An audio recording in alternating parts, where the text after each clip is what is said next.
Là, on est sur la fermeture d'un sac Vector. J'allonge mon pod et je regarde au niveau de l'œillet, au fond, s'il n'y a pas de la voile qui est coincée entre l'œillet et la ligne d'extraction.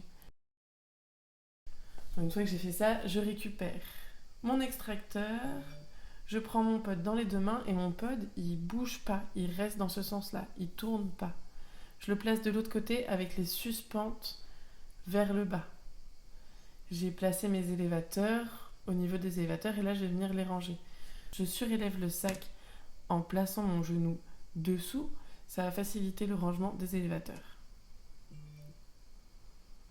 Je revérifie que mes deux élévateurs sont bien à plat et que mon système 3 anneaux, pareil, est à plat. Donc je viens placer les élévateurs à leur emplacement en vérifiant bien que je mets les commandes contre le conteneur du secours. Je viens pas mettre directement l'élévateur contre l'élévateur de secours, je passe bien par-dessus. Une fois que j'ai fait ça, je viens ranger la petite patelette. Il y a un petit endroit, il y a la patelette et il y a un petit endroit prévu pour cette patelette. Et je viens le ranger dedans. Maintenant que j'ai fait le premier côté, je fais la même chose de l'autre côté. Une fois que j'ai bien fermé mes deux caches élévateurs, je prends mon pod, j'ouvre bien, je place bien ma drisse par-dessus, j'ouvre bien mon sac et je place mon pod à ce niveau-là. Et j'ouvre bien tous les rabats de mon conteneur. Je fais en sorte que mes suspentes fassent le tour du sac. Donc elles suivent les contours de mon conteneur. Je place bien mes suspentes, faut faire en sorte que ce soit propre, que ce soit pas un fouillis. Et là, je viens basculer mon pod à 45 degrés.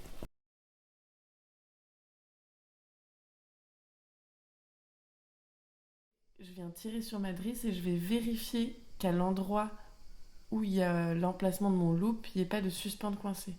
Je soulève et je viens remettre mon pod avec les suspentes qui vont bien vers le bas. Je le place bien dans le conteneur, je mets mes genoux dessus pour l'enfoncer un peu et continuer à vider l'air. Je tire légèrement sur les côtés pour bien le placer. J'ai bien dit légèrement. Je prends bien ma drisse, je la place dans l'œillet du rabat du bas. Et je viens tirer en utilisant mon poids pour faire sortir le loop de l'œillet. Quand je tire vers le haut comme ça, je fais attention à être bien sur le côté pour pas passer sur les aiguilles du secours. Et ensuite, je passe par le rabat du haut.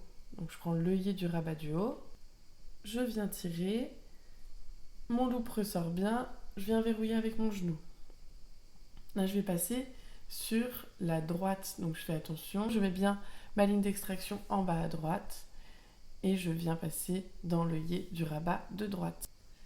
Je vais dans l'œillet du rabat de gauche jusqu'à faire sortir mon loop. Une fois que j'ai fait sortir mon loop, je tiens bien la tension et je viens verrouiller avec mon aiguille.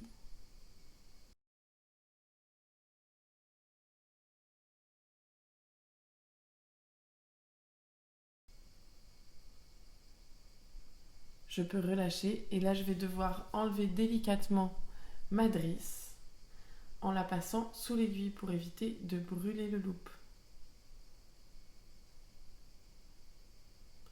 Je la passe bien sous l'aiguille et je la fais coulisser délicatement.